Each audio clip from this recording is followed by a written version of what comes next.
She was a quiet black girl in the back of the classroom. Head down, notebook closed. The teacher sneered at her every day, calling her lazy, making her wipe the chalkboard while others solved problems. One day, in front of the whole class, he smirked and said, "Since you're so good at cleaning, why don't you try solving this?" He scrawled an impossible math equation across the board, certain she'd fail. The room fell silent. She picked up the chalk, her hands steady, eyes sharp. Numbers and symbols flowed effortlessly from her mind to the board, step after step, until the answer stood shining in white chalk. The teacher's jaw dropped. She had just solved a problem he couldn't even teach. The class erupted in applause. That day, the underdog became the genius, and the teacher's cruelty turned into his humiliation. But it didn't stop there. The next day, whispers spread to the school. Students were still talking about how she solved what even the teacher couldn't. But instead of giving her respect, he doubled down.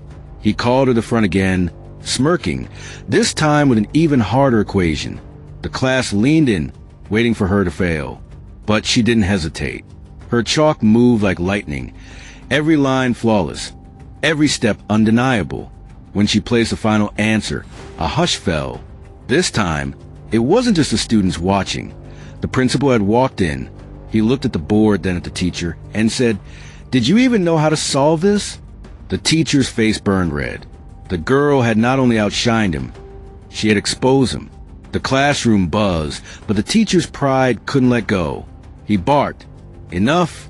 Anyone can memorize equations." She just got lucky. The students looked at each other. Was he serious? But then the principal spoke.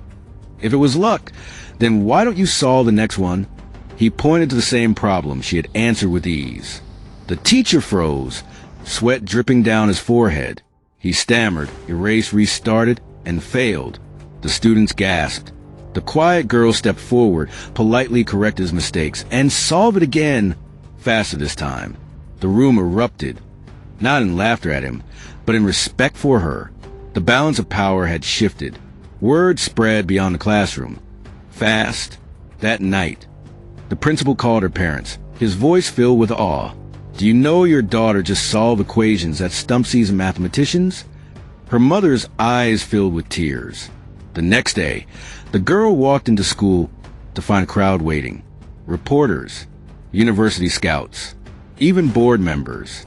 Meanwhile, her teacher stood off to the side, his face pale, his authority crumbling.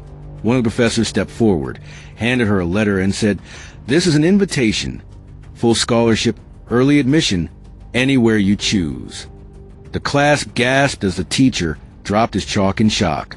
The girl, once forced to clean the board, was now being honored for her brilliance.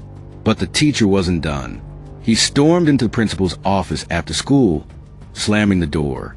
"You're making me look like a fool. She's just a kid. She doesn't belong in advanced programs."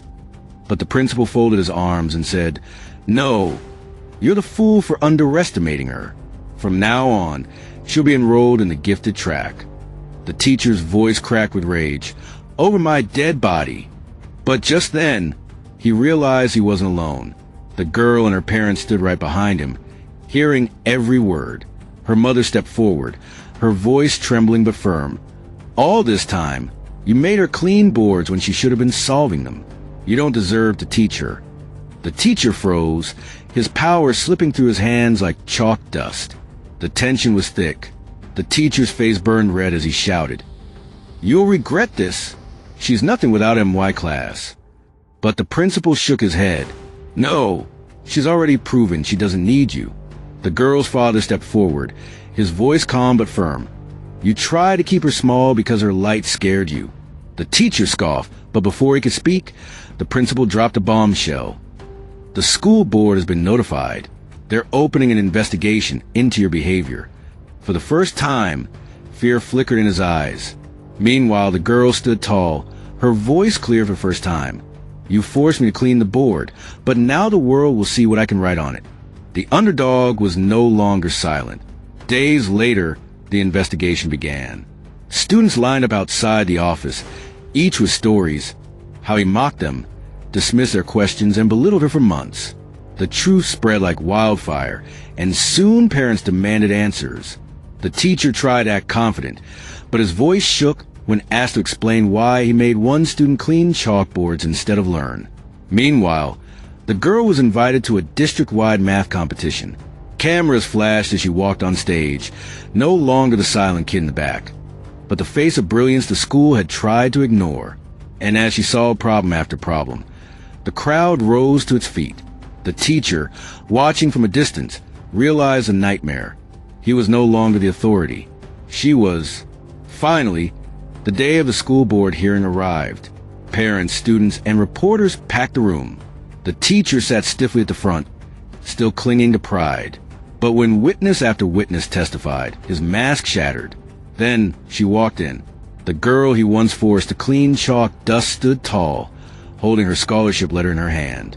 The board asked if she had anything to say. She looked her teacher in the eye and spoke softly, but her words cut deep. You thought making me erase the board would erase my future, but all you erased was your own respect. The crowd erupted. The board voted unanimously. He was dismissed. As he slumped in shame, she walked out into applause, her head high, her future limitless.